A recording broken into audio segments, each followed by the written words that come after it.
Welcome everybody to the January EAC meeting.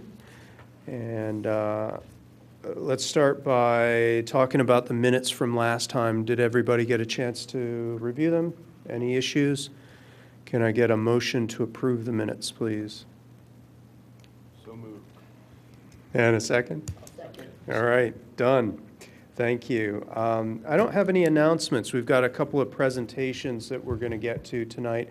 Anybody have an announcement that they want to bring up before we start?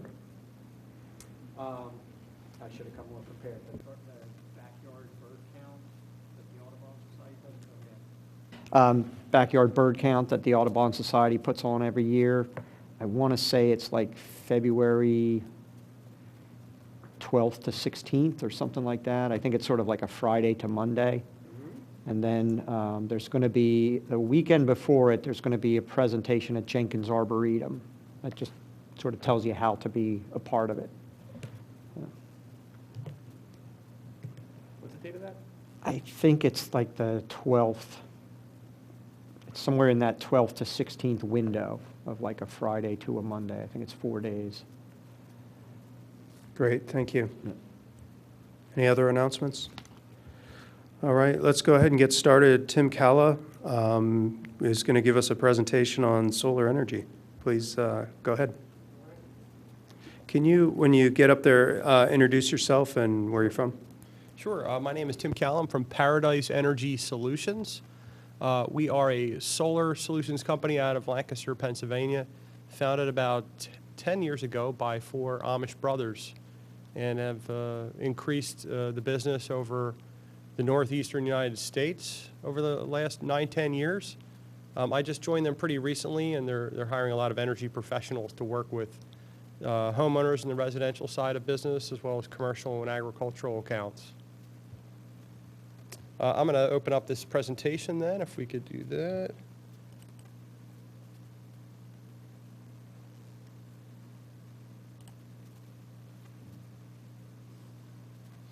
Great. Well, I want to talk today about solar energy. And if you have any questions too, please feel free to ask during the presentation. Again, my name is Tim Callum. I'm a solar consultant with Paradise Energy Solutions. And the first question I'd like to ask is, what if you could take control of fixed costs and reduce tax liability? Because a solar solution truly is both sides of the picture for whether you're a residential, a homeowner, and more importantly, when you're an organization. The benefits to solar are really two-pronged that way. There's the energy independence, and then there is the tax vehicle and the tax codes that provide that opportunity to invest in a solar solution. Today's presentation, I'll focus mainly on why solar, how it works, and a little bit about our company at the end. Just moving forward, the question on solar benefits, basically, there's a huge money savings. Typically, our solutions are purchase solutions. So there's a money savings, there's a return on investment after a certain period of time. You're gaining energy independence, and we're helping the environment that way with carbon footprints, as a whole, from one single homeowner to a large corporation, even to a government institution. There's a large effort now for green energy, as a whole, and it's becoming much bigger, more cost-effective, and we're finding ways through improvements in technologies. There's been great strides in product development over the last, say, 10 years. What we kind of look at are avoided costs. So with an investment in solar, we want to kind of take into consideration electric rates from a conservative standpoint. And that's our way of kind of providing the value over a period of time. Rates are projected to rise, over 5% for the next 2 years. And that's due to a lot of different demand and supply factors in the market for utility companies. Namely, oil and gas prices, even though for the next year or two, things are quite steady from what the reports are showing right now. We like to kind of show that value of solar in that way over a period of time because rates can continue to rise. It's a very big possibility. And as I said, some of the things that impact electricity prices and supply and demand, coal-fired plants shutting down, our aging electrical grid, even though there are a lot of smart measures being taken, on a grid operating standpoint, that is a factor in that for becoming more energy independent. These systems are grid-tied systems, so if the power does go out, these systems are designed to go out as well. So it is not a generator or a emergency generator type solution.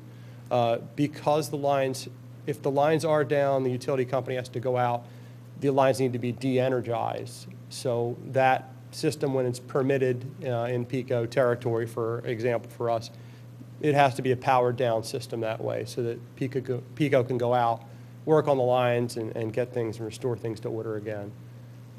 I don't know if we could ask questions, but Sure. how come or why can you purchase a generator then at home that does come on and generate power Yeah. and not have a problem with PICO? Sure. Those are two basically separate lines. So for a homeowner, they're two separate electrical lines. It's really the permitting because what happens with net metering, and basically that means that picture a meter going, the old-fashioned meters that are going one way when they're being charged for power or going the other way. You have to allow for net metering in that line. So for the power to go back out, right, to the electric grid and back, they have to be two separate things. And that's just how the permits are, or the PUC has the utility companies operate. So your generator could never contribute to the grid? I don't have experience with generation back. You can sell back your power technically at wholesale prices. And it's very expensive. It's very, yeah. You could never make money selling your own power back with that. Correct. What would happen is you could produce 100% of your annualized power in a solar solution. If you were to say produce 200%, you can do that. When you're selling that back, you're selling that back to utility at wholesale prices. So the break even for an investment in solar that way could be for a homeowner from 15 years to 25, 28 years. So it's a much longer break even because of that. So And I don't want to delay your presentation, Yeah. but could you buy a device or an interface that would allow you to throw a switch and have your solar power give you some power in the house when the power goes out? that'd be an off-grid solution. So Can you add that and only manually initiate it when there's a power outage? I don't have experience in that. Again, I mean, the technology that I'm involved in is very grid-tied related, permitted by the utility companies.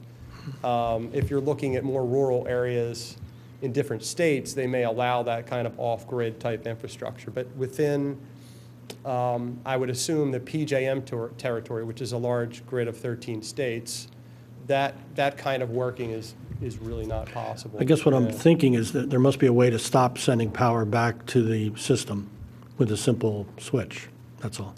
Yeah, I mean, Pennsylvania doesn't require like an auto shut off. Other states do if the power goes out.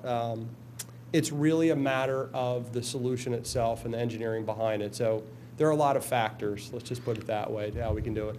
Residential solution versus a commercial solution, you're talking about two different animals. So how they have to be implemented varies quite a bit. It's a long answer, but yeah. I would keep asking questions, but I don't want to stop you Okay. at this point. Back to electricity prices, this just gives you an idea. There are concerns of nuclear energy as well. There are talks now, if you've heard of the nuclear reactors being decommissioned in the mid 2025, somewhere in that ballpark. So whether or not that adds to prices on the rise as well could be another factor and another justification for some energy generation. So the big incentive is the 30% tax credit, and that's through 2019, and that's to be, again, phased out in the next 4 years after 2019.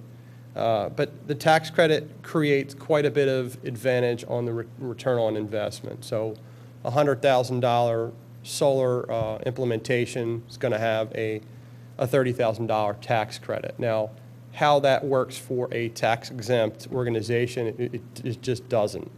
There has to be that flow of cash from a liability standpoint to really justify to its fullest means a solar solution. So we look at that. We look at depreciation as vehicles to really show, from an accounting perspective, the payback period, which can be, and I have some examples in the back for businesses with lower power usage, maybe 7 years, and you're looking at homeowners in our examples of 15 years. So you can see, the amount of power you use greatly speeds up the amount of return, obviously. So that plays a big part in marketability to residential customers. That's why solar's kind of been challenged that way, but not in the commercial and agricultural business due to the heavy loads used. Businesses can typically get 50% of the total cost back in the year, and that's really when we do a complete proposal. That opens up eyes quite a bit when they see the accounting perspective of the tax incentive. We do have what are called solar renewable energy credits, which are quite low in Pennsylvania compared to other states, but it's a perk to having that portfolio of energy, and that's something that we actually administer. And each solar rec represents, I think, a megawatt, and you're getting like $20. So there are other incentives outside of just the tax incentive. We don't talk about grants much, but grants are out there as well and have been awarded quite a bit in the past for large customers. So, but we don't typically lead with that based on just all the benefits of the tax credit and depreciation, so to show such a quick return. So this just is a graph here that shows the same tax benefit with 50% of the investment here, and kind of the ongoing operating costs, the pros and cons of that on the solar investment versus another business investment. And you can see the list is quite greater in the pro side there with the energy rate increases. You're protecting against that. It makes money really without management at all, and decreases the electric bill. Keep in mind with commercial accounts, they have demand metering, so there's demand charge, kilowatt or power charge. With solar, we're looking at avoiding the cost of the kilowatt hour, all the energy charges. So anything in the supply and delivery portions of those bills should, if you're going to 100% production, take it to almost zero. All right, and that's kind of the goal of 100% production, which is not always the case. There are a couple of challenges with solar. Number one is space on a roof or on the property, and then cost itself. You may look at a system that's could be $1 million to a business owner. It's just way out of the scope of what they're willing to do, and then kind of tunnel back from there, scale back from there on that. So those are really the two big challenges with that, is the financial impact of that up front. And this is just another chart showing up to an 80% return on capital in years 1 through 3. So it's a very quick, because you can write it off as an asset, and with the tax incentives, the return on investment really comes back quick to the owner of that piece of property.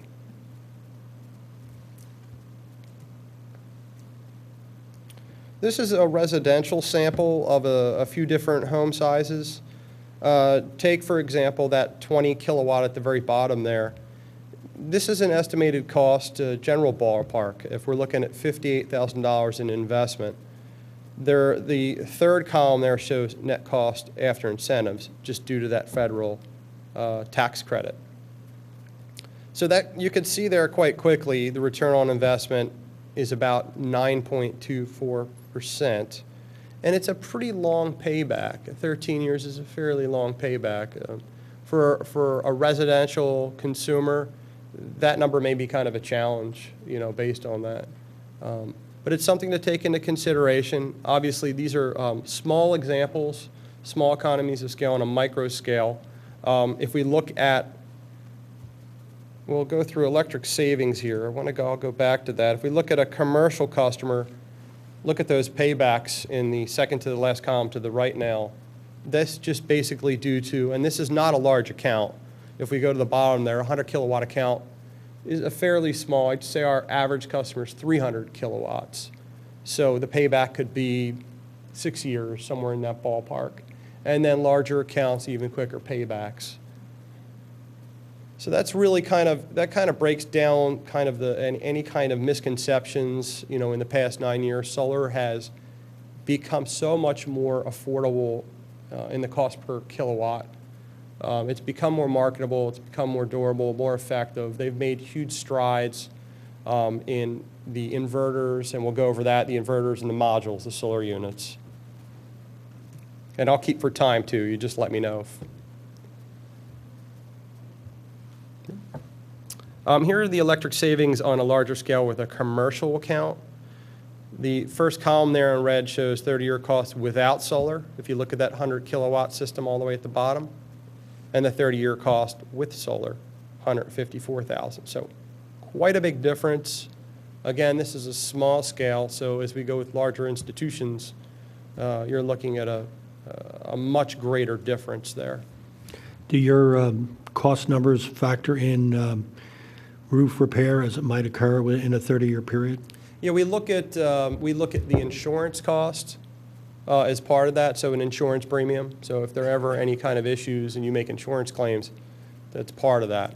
No, I meant that the lifespan of a commercial roof might not be 30 years. Yes, correct. We recommend typically, I have a customer that has a black rubber roof right now. It's 20 years old. We recommend after 10 years to have it looked at before that. There are different ways to install solar, and I'll go over that in one of these slides that will kind of take, it will show you basically an installation that has a rubber ballast, let's put it this way, which is removable, which is not intrusive to a roof at all. So if that system or if that roof ever needed to be repitched or re-rubberized, it's an easy move, on a flat roof at least. Very, very simple, and that's pretty much the case for a lot of commercial buildings. Yep. A little bit about Paradise Energy Solutions. The way we model our solar offering is basically providing what we call the triple 10, 10 years of system production. So basically we agree to a specific amount of energy over 10 years. We have a 1 year and a 5 year and a 10-year mark. We monitor it real time based on that bottom one there, 10 years of system monitoring. You'll be able to monitor it yourself after that and can during that period. If there's ever a period of time where maintenance is needed, we may have a guy go out without you even knowing because we sensed something. So that's kind of the part of the 10-year ramp up, is providing that with a good solid company that kind of doesn't just install, but also is there for the service and maintenance and advisory for your solution. The 10-year workmanship warranty is a good warranty. It basically, if there's any kind of additional parts, say a modem needed that we've installed, it warranties that. But talking about warranties with modules, which are the solar panels, they typically have a 25-year warranty and a 50-year life. So the modules or solar panels themselves are really kind of the least of the concern. It's pretty amazing how they test these modules too with golf balls and hail, simulate hail. Very, very durable, very long time spans, and they lose about 0.5% of power a year. And we take that into account based on what we promise you in power. So it's pretty amazing that way.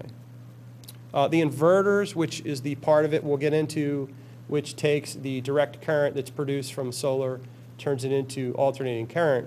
That's the working horse of the whole system, and they're typically, they're warranted about 10 years plus. So that's something that's probably, I'd say, the wear out piece of the whole offering over a long period of time.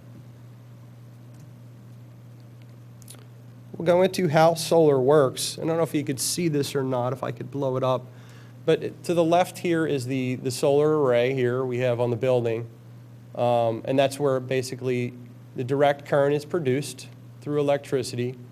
And obviously we need to invert it. The inverter box is down here, and it's typically placed in a lot of solutions right next to your meter itself. It's going to be right next to it because we're going to basically meter and monitor it ourselves, and then wire it to your utility meter for the electricity to go back into the system if needed. So that kind of shows the process there of solar power, direct current, using alternating current through an inversion process in that inverter, down to your electrical meter and back out onto the grid if there's more power, more surplus power for the day. Our performance monitoring basically monitors this process. So again, if there is an issue, which is very unlikely in most cases, at least in our experience in the last 9-10 years, we're going to know it before the homeowner does or before the commercial owner knows.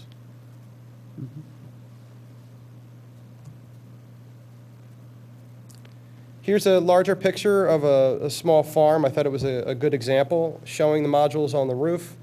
And then this is a large chicken farm, which had more power than this going, but you could see the inverters on that left side down there. And these are about the normal sizes of a string inverter. So 1, 2, 3, 4 inverters for a roof that size with automatic power switches as well there, power shutoffs there, manual switches, sorry.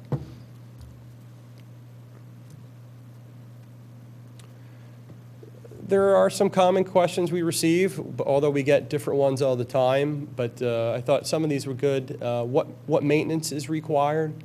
Really, there's no maintenance. People worry about snow and ice and things like that. We always say let that kind of stuff go. I've had some customers say that they throw water on it and then let the slush run off it, but that produces more problems below and more ice below. So we always say, if it's blocked for now, it's going to come off if there's any precipitation.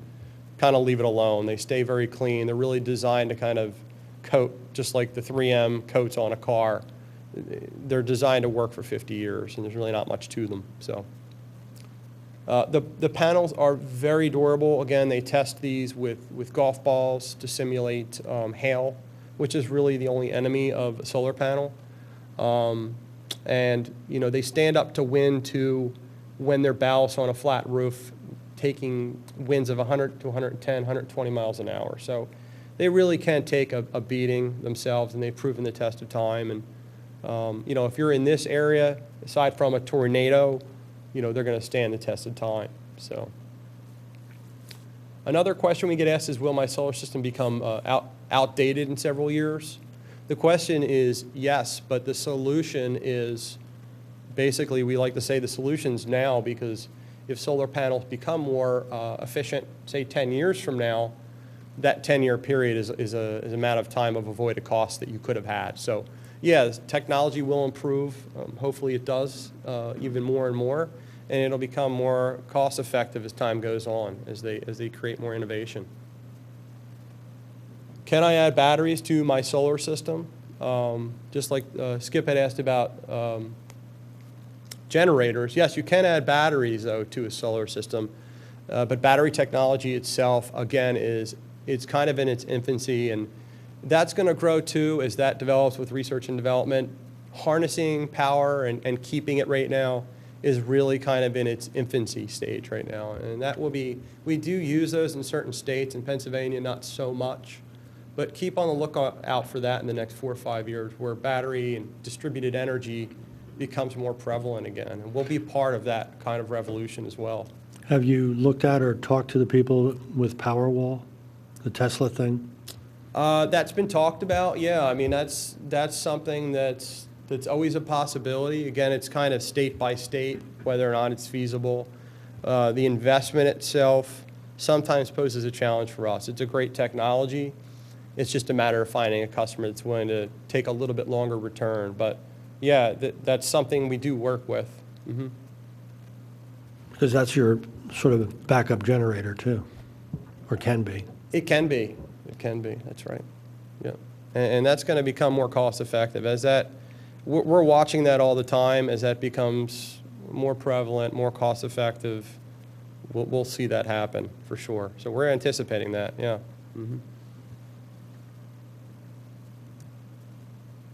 When you said it varies by state, I mean, other states that are, why is there seems to be that Pennsylvania is a little behind the times? I mean, is it because of how you tie in with PICO? I mean, why is it? It is the utilities. We're in a different, say from New York to Pennsylvania, we're in a different utility, obviously, but we're in a different grid operating system. We're not within PJM. We're within PJM.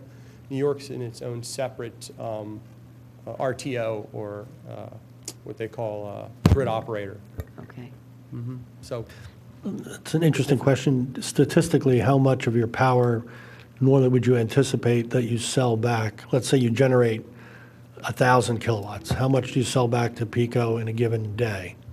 I can tell you that our portfolio as a whole is at above 2% for 9 years, somewhere in that ballpark. I just asked one of our analysts that. So we really want to size that system for a zero electric bill. PICO will basically provide you with credits, at least from what I am aware of. You're not really always selling it back. You're earning a credit. Let's say you have an overcredit for 1 month, and then you may build credits and then use more power. Those credits get erased. So you don't want to get in that position of having too many credits, because they're just credits, and PICO won't basically just have an accounting standard there for credits on your account. When you say aim toward a zero bill, does that take into account the cycles where you're getting more power some days and less others, and you want to be kind of in the middle? Is that the way you guys do it? You sort of assume that there's going to be some variability around that? Yeah, we really look at the total amount of energy historically for your building and size it based on that. So we step down the amount of energy you use to the power in that system, and that power should take you to, a bill of energy charges of $0. Okay. On a commercial account, you're still going to have some demand charges here or there, so we can't say it completely gets rid of your bill. Sure. But for a commercial account, there's meter charges, obviously, that are never going to go away. And there are small demand charges when you have peaks that they measure during the previous years. And who administers the energy credits? Is that something that comes from the utilities, or is there? The utilities are mandated to net meter, so basically on a day where you produce more power, and then on a day you produce less power, when that total month is basically added up, that net meter has to be adjusted to say, what the plus or minus is there on your bill. And are those credits exchangeable? Can they be traded? They cannot. Okay. They're just credits that build up on your account. Interesting. Hey, Matt, one thing to keep in mind is that usually when demand spikes for electricity in the summer is also when generation spikes. So the peak demand and the peak generation somewhat, coordinate with each other. Unless you're running electric heat, which can't imagine a commercial building actually doing. Right. Good point. Yeah. I have a solar installation. Do you? Okay, Yeah. cool. Are there potential fees from the utility for maintenance of their electric grid? I've heard that there was for solar, people owning solar installations, sometimes it's a charge from the utility because they're potentially carrying the electricity you produce. Every utility company varies. I know that PICO there shouldn't be any kind of charges there. They're all mandated to do this net metering. On a commercial account, it's really what your contract is on your supply side too. You have to make sure you have a very good, straightforward supply contract for a commercial account. There are two different animals that way. With a residential bill, really you shouldn't see much, from my experience at least. I don't know if you've seen any kind of surprise charges. I've never seen anything. So. The commercial side with, demand metering, again, there's always that element of peaking for some reason, where the demand charge, the power that's requested that solar could not provide, but that's taken into an account in a good solar offering. That's part of, yeah. I have a tax question for you. Sure. Since you talk about the benefits taking a number of years, if someone does this to their home and then moves to Florida after 6 years, is that extinguished, that chain of write-off and depreciation, or can the next buyer pick that up? Yeah, it is not an assumable, investment that way, or an assumable contract per se. Once, in that situation, the next homeowner is basically getting energy at no cost. And that's the benefit to the new owner, is just, I don't know that much about the residential market, but I don't think the depreciation issue applies at the residential level, Okay. which is the big difference between putting it on a commercial installation versus residential anyway. Right. I mean, am I wrong about that, or? the depreciation can be written off all in the first year. But do you get it on a residential installation? Depreciation allowances? No. Right, okay.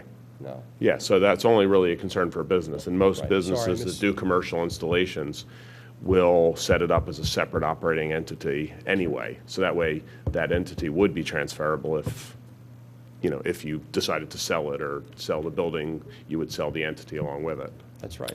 But your particular model has the residential or the commercial property owner buying the system. Now, I've heard of another approach where the entity that creates the solar array and puts in the inverters owns the system. That's right. And the savings that the property owner gets are basically just energy savings. Do you You're do thinking- it? I think that's Solar City you're thinking of, Skip? Yep. Maybe. And that's, yeah, I think they own the panels, you just lease them, and then the new owner has to assume that lease afterward. That's correct, yeah. But you don't do that? Or you? We have several installations, because we're a big solar company that way. We have nonprofits that we did it for. It worked well for nonprofits, right? Because nonprofits can't take advantage of purchasing a solar investment. It just doesn't work. So there are some cases where a power purchase agreement or lease type agreement can work, although, that's just not, that's kind of not where we want to go as a directive with our company. We want our customers to be, we want to help maintain it. We want them to own it. And that's the real value in it. A lot of these companies, it's unfortunate, have great technology, but there's a reason why. I guess I don't want to put this the wrong way. A company may be able to offer something to a customer that works well for a customer, but then they're out of business because they're making no money. So, there's always that fine balance of that, and I think this business has had time to refine itself that way. It's kind of finding its way that way, and a PPA could work, or a lease type agreement could work, but I'm not finding that too much, so it's more rare. This may be my last question. Maybe I this is should good. swear an oath, but Yeah. how are you planning to deal with the 30% increase in the tariff on most imported? Sure, very good panels? question. The cost per kilowatt, is not going to be very dramatic. As far as return on investment, it could affect your return on investment by 6 months to a year. So, a 30% tariff, yeah. So the cost per kilowatt typically for a commercial account may range to $2.50 to $3 per kilowatt hour. So I think, Skip, what you're not realizing is that the cost of the actual panels is 25% of the total cost of the installation. The rest is all the inverters, the piping, the wiring, the labor, the freight, everything else to get it on site. So the actual 30% of 25% is maybe only a 5-6% bump in the cost of the system. Yeah, the I guess panels it's are- because years ago, I looked at it about 9 years ago, and the panels were a lot more expensive. Yeah, Yeah, they actually, it's kind of funny, they dropped in price, 60%? Yeah. That's the inexpensive part of it. Now there's a tariff on it, so really, it doesn't prohibit much of return on investment at all. And the cost per kilowatt on the panels keeps declining pretty steeply, so. Yeah.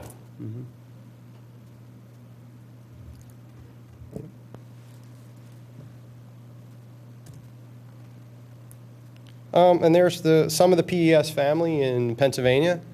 We're family owned by 4 brothers that started the company. 4 Amish brothers. We have a lot of Mennonites too that kind of started the company, and great people to work for. Really good, hardworking, honest people.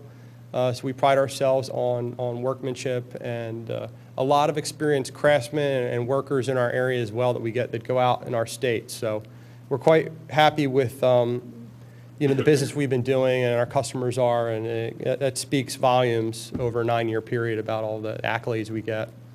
We go to different states too where there's a lot of challenges with different vendors, and we have no problem kind of overcoming that due to a great reputation, for where the company comes from too. So this is kind of a quick installation map. It shows about 31 megawatts of installed power, so pretty sizable, serving 7 states, and just some of our best places to work in 2017, and one of the top 50 fastest growing companies in 2017. So we're very proud of that. These are our core values here. Our core values and our vision based on the founders. And that's about it. If there's any questions, if I haven't answered anything. All right. Well, thank you very much, everyone.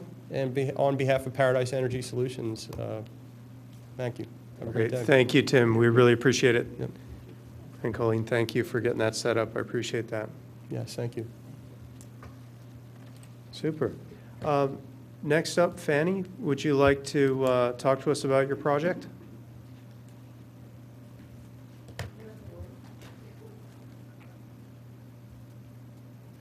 I'm with Marjorie, she's my partner.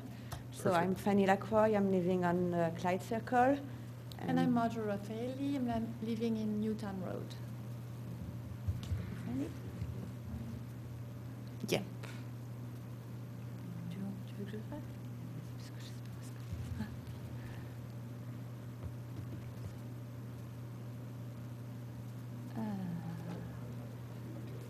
Yeah, thank Yes, you. please. Oh, yeah. Okay. Thank you. Okay. Thank you. So, thank you for having us this evening. We're here actually to speak about a project that we are starting. It's Incredible Edible for Radnor. And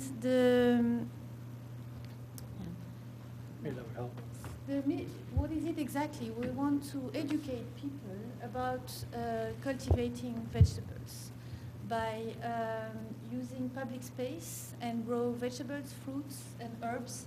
Oh, thank you. Grow vegetables, fruits, and herbs in public places with some explanation, so that we help incentivize people to do this on their own as well. So it has 3 aspects. So first one is, the main one is really about learning at all ages, but also community. We know that by experience it does bring the community stronger together. And then charity, there is some part of the proceedings that we would give to charitable organizations. Next one. So beyond the main objective, it has different impacts. So a strong community, beautiful town. There are areas where we can make more beautiful with vegetables and fruits. Learning and education, supporting local commerce, that has been seen already.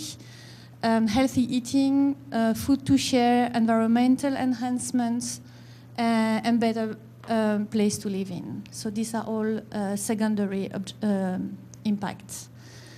Why Incredible Edible? Well, it started with an initiative in the UK that was extremely successful. And all the impacts that I've just mentioned really have been proven by all those projects that have been done around the world. So first in the UK, and then spread all across Europe, US, and all over the world. The group has created a network so that all the experience, the good tips on how to make it work can be shared, and ensure that the new projects can benefit from that and have a successful approach as well. So we're starting this year, and we want to start small with the hope to be successful. So our primary objective is really find 3 sites in Radnor where we would grow vegetables and fruits. The first one, and these are ideas, of course, open for discussion, The first would be the Radnor Trail, where we could plant berries. We thought raspberries, have some place with vegetables. The Wayne Center, we've already spoken to Christopher Todd, and he has also lots of ideas of where we could potentially put some vegetables in the center. And then the school approach, so starting with Ethan Elementary School. We met Mrs. Boylan today, and she's also very enthusiastic about starting a small patch over there. So this is really about education. We would have information boards on site as a minimum, and then beyond that, we could organize vegetable tour around Radnor, where you can go different space and discover different places. You could do, and as a secondary objective, cooking classes, workshops. So that would come if we get those sites running, of course. And then seed exchange. So that could happen quite easily once we get this going. And that would help or stimulate people who would want to have their own garden at home. So we don't want to do this on our own, obviously. There are many associations and groups here in Radnor that we can work with. We've listed there a few of them, but of course it's not exhaustive. We've already approached Skunk Hollow Garden because there are lots of exchange we can do with them. As I mentioned, we saw the principal of the Ethan Elementary School. We've spoken to the Radnor Conservancy as well. We're here today. We spoke to Christopher from the Wayne Business Association. And then, of course, there are other local business that we can partner with in Wayne. What you don't have there as well, and that was an idea from Christopher, is the Wayne Senior Center that could be involved and would be very interested. So that's just to give you a taste of what you could see in the next summer. So some live color and beauty in Radnor in different places. So you saw the trail, but we thought maybe the post office could be an area, the fire place, but that's maybe too small. So you can see the idea is to find some areas in the public space and make it turn it into vegetables or herbs. Like you can see here, it's a spiral with herbs. That's very easy maintenance, what's in setup, and then you have herbs all the whole spring, summer, and autumn. So what do we need to succeed? Well, first, volunteers and authorization. That's the most important. Then the material is quite simple: garden beds, seeds, soil, compost. So that's basic, and then some tools to communicate. So at the moment, it's both of us. And that's why we want to start small, because whatever we do, we want to commit that we can maintain and keep in a good shape. Just the two of us, and of course we hope to have more help, and we have people with interest. But that's the reason we want to start small, is to make sure we do something realistic. But of course, we are in search of more volunteers, and if you know people, you're welcome to mention our group. So in terms of money, we don't really need too much. It's, well, beyond incorporation and insurance, we'll need some printing costs for the boards and then material to do it, but most of it is really can be used year on year. There is more cost the first year because we have this material that we can use the next year afterwards. And we're not asking for money. We think we can get the money through businesses that could support it in Radnor. And we're pretty confident about that. We are optimistic. And So in terms of timelines, that's also optimistic. The incorporation and paper, so the admin is done. January and February we're meeting all the key stakeholders, and we're hoping to have the necessary authorization by the end of February, so that we can start planting in March through April, and start construction of beds in March and then planting in May. So that's what we hope to do. So this is really a quick run through of our ideas, what we've done so far, and we're really here to hear your view on this project. And if you have suggestions, and also understand if we would have your support for the needed authorization in the public space in Radnor.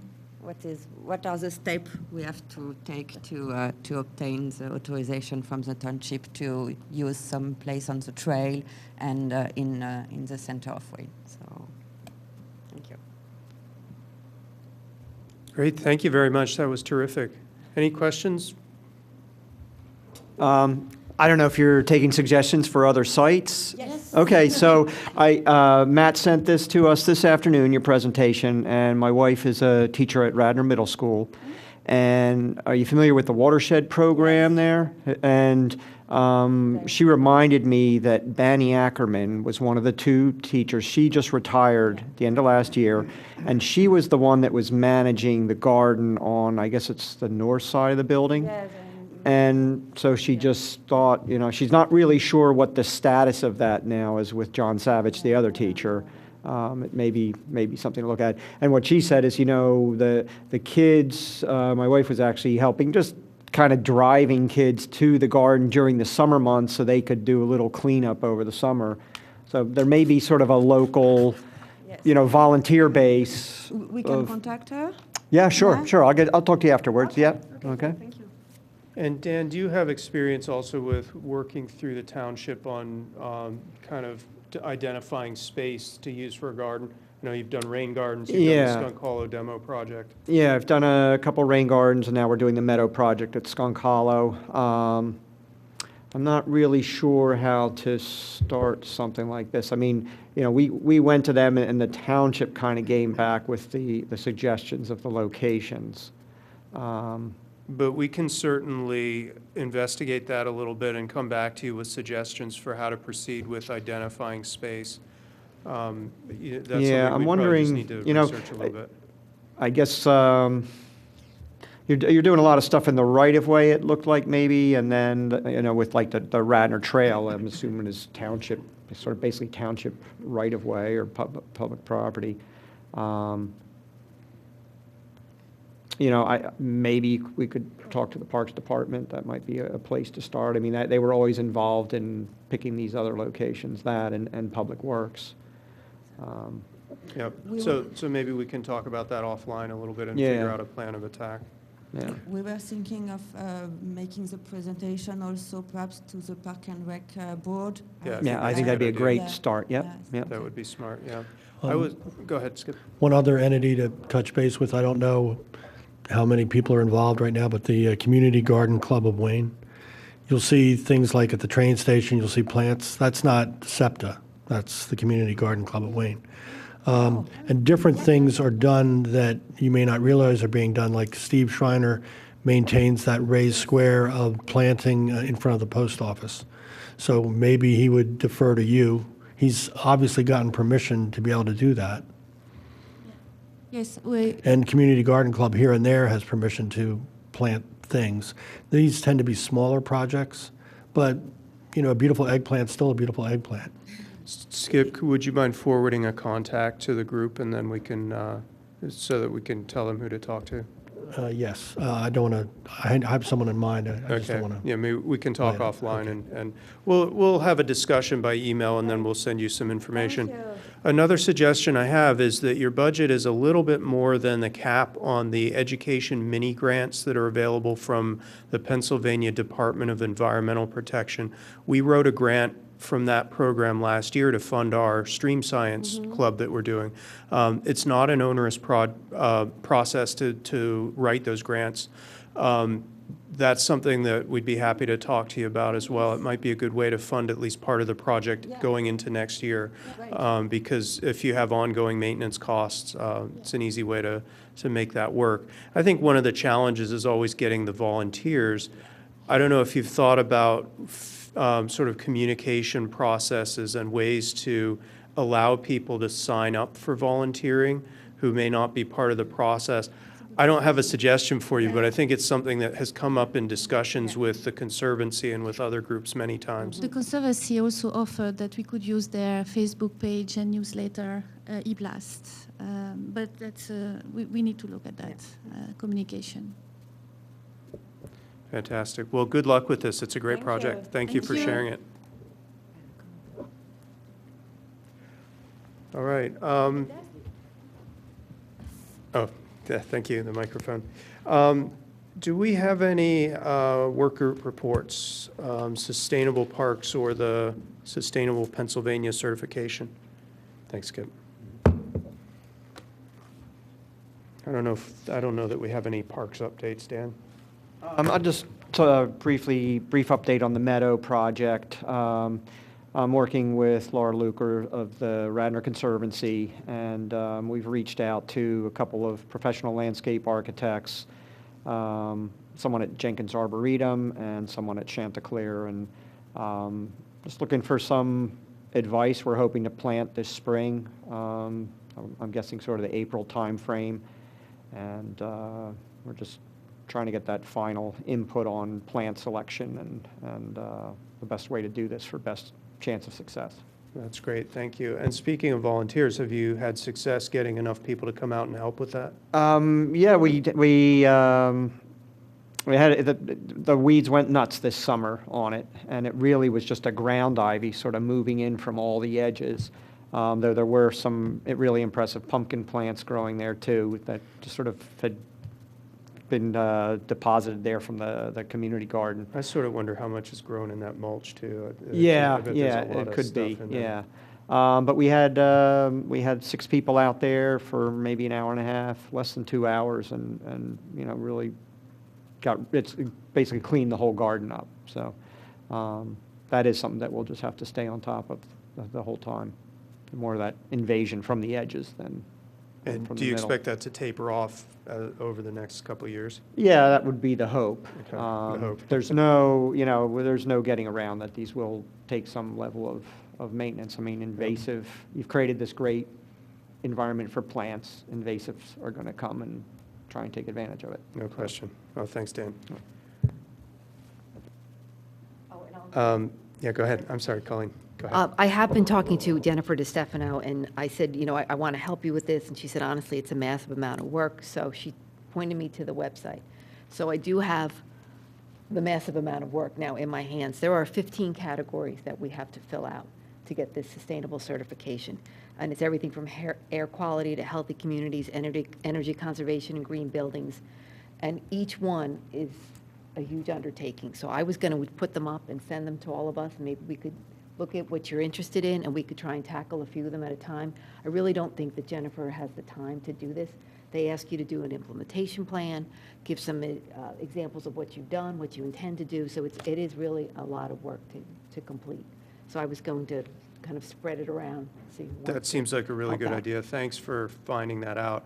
Part of our process in going through this was to figure out, is this a lot of work or is it really kind of a simple thing? Sounds like it's a lot of work, even to get just to like the bronze level? Yes. Okay, good to know. Okay. Good to know. So we'll look for that and we'll see if we can break off some chunks of it and help it work through. Thank you. In terms of community environmental education, we're still doing the stream science program on Saturdays. We had the kids in here last month and did some practice pH testing with water. We tested for pH levels using electronic probes and little chemical tablets, and we learned about, you know, sort of what chemical analysis of the water can help you understand and what it means. And we have a few more months of that, and it sounds like we're we're thinking about potentially doing another after-school club at Ithan, depending on whether we can get folks lined up to help with that. And so we'll continue through the year. And anything else on the environmental education topic? Great. Skip, any liaison report? Well, I guess the big news that everyone has probably already heard is that at the January meeting, we gave preliminary approval to the Penn Medicine mixed-use project, which was possible, of course, because the commissioners had approved the mixed-use ordinance on a 5-to-1 vote. So that means, of course, we will see it again. We'll see a lot more of it in more detail, possibly as early as February 5th. But for now, it's definitely going forward. And on a minor note, we had a project that was next to the trail that we tabled. And it was a 12-home community that was right on the edge of the impervious line. And there's a few things that we didn't like, and watch the tape. I don't want to bore you with that. The Penn Medicine thing was a big thing, though.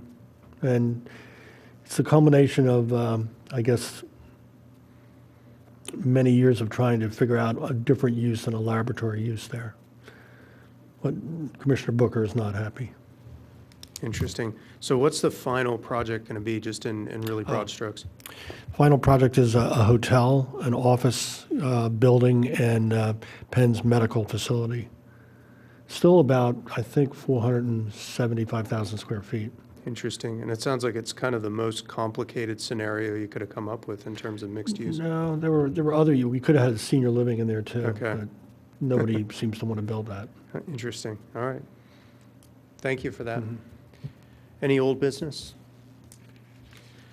One item of new business I wanted to talk to you guys about. I forwarded you an email from Peter at the Haverford EAC.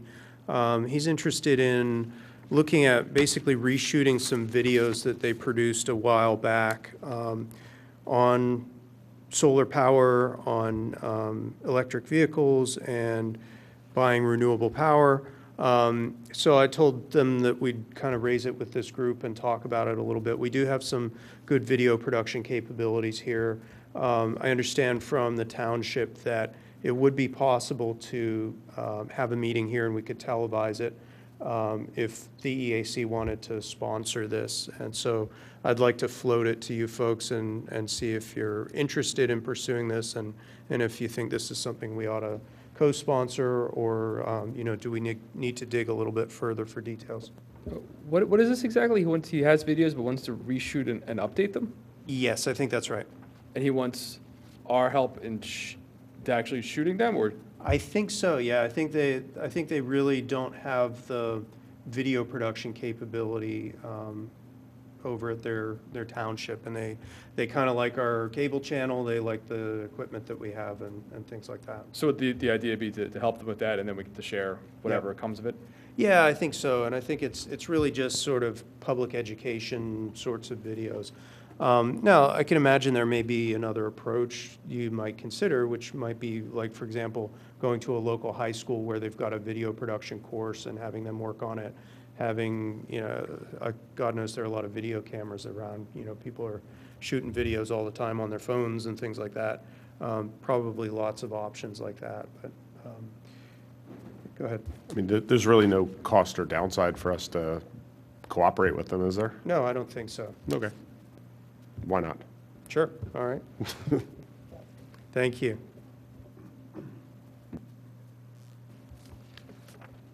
So I think that's about it, unless there's any other new business. And we've had public comment, so I think we're good. Anybody move to adjourn? So moved. All right, can I get a second? Second. All right, let's do it. Thanks, everybody.